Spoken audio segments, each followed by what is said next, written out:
और बड़ी खबर, खरगोन में दम तोड़ रही स्वास्थ्य सेवाएं। जी हां, हम इसलिए ऐसा कह रहे हैं क्योंकि यहां पर नवजात के शव को कुत्तों ने नोचा। नवजात के धड़ से सिर नोच ले गए कुत्ते। मंत्री विश्वास सारंग हैं खरगोन के प्रभारी मंत्री। विश्वास सारंग के प्रभार वाले जिले में स्वास्थ्य सेवाएं बदहाल हैं। नवजात के शव को खुले में फेंका गया था।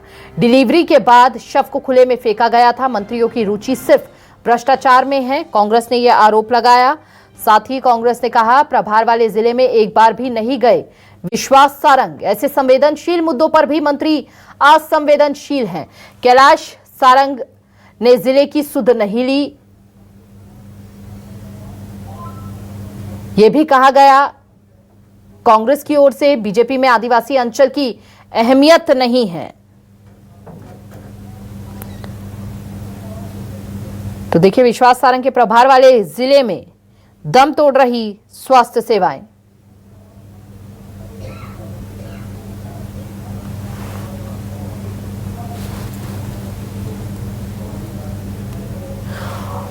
और इस विषय पर चर्चा करने के लिए हमारे साथ खास मेहमान जुड़ चुके हैं। बीजेपी का पक्ष रखने के लिए बीजेपी प्रवक्ता शिवम शुक्ला जी हमारे साथ जुड़ चुके हैं। वहीं के मिश्रा हमारे साथ मीडिया सलाहकार कांग्रेस की ओर से जुड़े हैं। शिवम जी, क्योंकि आपसे ही सवाल सबसे पहले बनता है, विश्वास सारंग के प्रभार वाले जिले में दम तोड़ रही हैं सीधे तौर पर स्वास्थ्य सेवाएं। नवजात शिशु को खुले में छोड़ा गया और उसके बाद शत-विशत स्थिति में उसे पाया गया, कुत्तों ने उसे नोच लिया। कितनी हैरानी की बात है। और कांग्रेस ने यहां पर सीधे तौर पर कहा है कि आदिवासी अंचल की अहमियत नहीं है। विश्वास सारंग यहां पर आते तक नहीं है, सुध तक नहीं लेते। तो देखिए, सबसे महत्वपूर्ण चीज यह है कि इस प्रकार का विषय आपके माध्यम से संज्ञान में है, विभिन्न समाचार एजेंसियों ने इसको कवर किया है। तो जब पूरी घटना प्रकाश में आई है तो संबंधित जो भी इसके पीछे दोषी व्यक्ति हैं उनके ऊपर कार्रवाई करने का काम सरकार करेगी। लगातार गरिमापूर्ण तरीके से किसी भी मृतक के शव का प्रबंध करने का और विशेष तौर पर नवजातों के विषय में इस पर बहुत गंभीरता पूर्वक कार्य करने हेतु मध्य प्रदेश की सरकार का बहुत स्पष्ट निर्देश है। हम हर संभव तरीके से मरीजों को, उनके परिजनों को सुविधा मुहैया कराने का प्रयास कर रहे हैं। एक सरकार की ओर से लगातार स्वास्थ्य सुविधाओं के विस्तार को लेकर के हमारा कमिटमेंट जमीन पर चरितार्थ होता हुआ भी नजर आता है। और उस स्थिति में इस प्रकार की लापरवाही किसी भी कीमत पे बर्दाश्त नहीं की जाएगी। जो भी इसके पीछे दोषी होंगे उसकी पूरी जांच विवेचना के पश्चात उन पर कार्रवाई करने का काम सरकार करेगी। और भविष्य में हम इसको सुनिश्चित भी करेंगे कि इस प्रकार की घटनाओं की कहीं कोई पुनरावृत्ति न की जाए। कांग्रेस पार्टी को भी राजनीति से बाहर जाना चाहिए। हर विषय का राजनीतिकरण का प्रयास नहीं करना चाहिए। अगर कहीं पर भी कोई इस प्रकार की स्थिति निर्मित हुई है तो सरकार गंभीरता पूर्वक उसको संज्ञान में ले रही है और लगातार कार्रवाई हम करके सुनिश्चित करेंगे कि भविष्य में इस प्रकार से कोई भी तत्व ऐसा कृत्य न कर पाए। के मिश्रा जी की भी प्रतिक्रिया ले लेते हैं। के मिश्रा जी, शिवम जी कह रहे हैं, सुनिए, शिवम जी कह रहे हैं कि हर विषय पर राजनीति करने की कांग्रेस को जरूरत नहीं है। उनके संज्ञान में अब ये मामला आया है, कड़ी कार्रवाई की जाएगी, जो भी दोषी पाया जाएगा। क्या कहना चाहेंगे आप?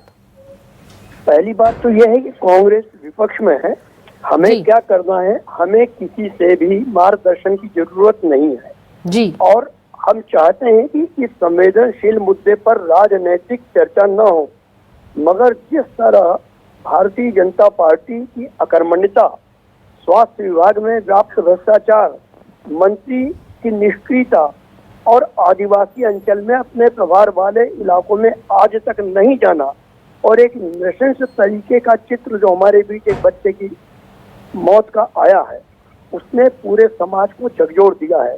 जब हमने बेशर्मी अख्तियार कर ली है कि सरकार क्या करेगी, सरकार एक्शन लेगी, ये तो हमारा एक मंत्र हो चुका है कि सरकार को, दोषियों को और भ्रष्टों को बचाने के लिए हमें क्या बोलना है, उससे मुझे कोई मतलब नहीं, वो फैसला जनता करेगी। मगर जो व्यक्ति खुद दागी है, नर्सिंग घोटाले में जो स्पष्टता आरोपी साबित है दस्तावेजों के आधार पर, जब सरकार उनको बचा रही है तो इस मामले में सरकार क्या करेगी? हमें सरकार से कोई उम्मीद ही नहीं है। ऐसे कई बच्चे, सरकार इंसानों को नोच कर खा रही है और स्वान बच्चों को खा रहे हैं। यही मध्य प्रदेश आत्मनिर्भरता की कहानी को दर्शाता है। जी शिवम जी, आपने सुना के मिश्रा जी ने क्या कहा है?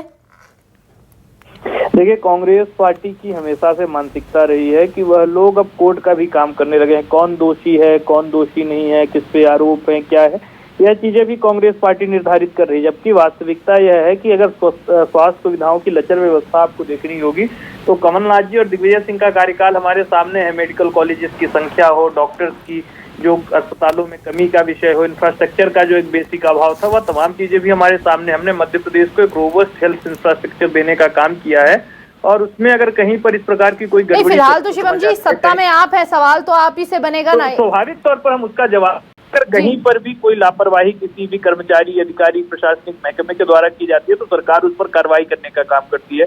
इस पूरे प्रकरण में भी जवाबदेही निर्धारित की जाएगी और इतनी देर क्यों हो जाती है? नहीं होगी और जवाबदेही निर्धारित करते हुए मध्य प्रदेश की सरकार सख्त कदम उठाएगी और जो लोग भी इसके पीछे उनको सजा दी जाएगी। उम्मीद प्रदेश की बेहतरी की ही करेंगे हम सभी। बहुत बहुत शुक्रिया आप दोनों मेहमानों का हमारे साथ जुड़ने के लिए और इस विषय पर अपनी अपनी प्रतिक्रिया साझा करने के लिए।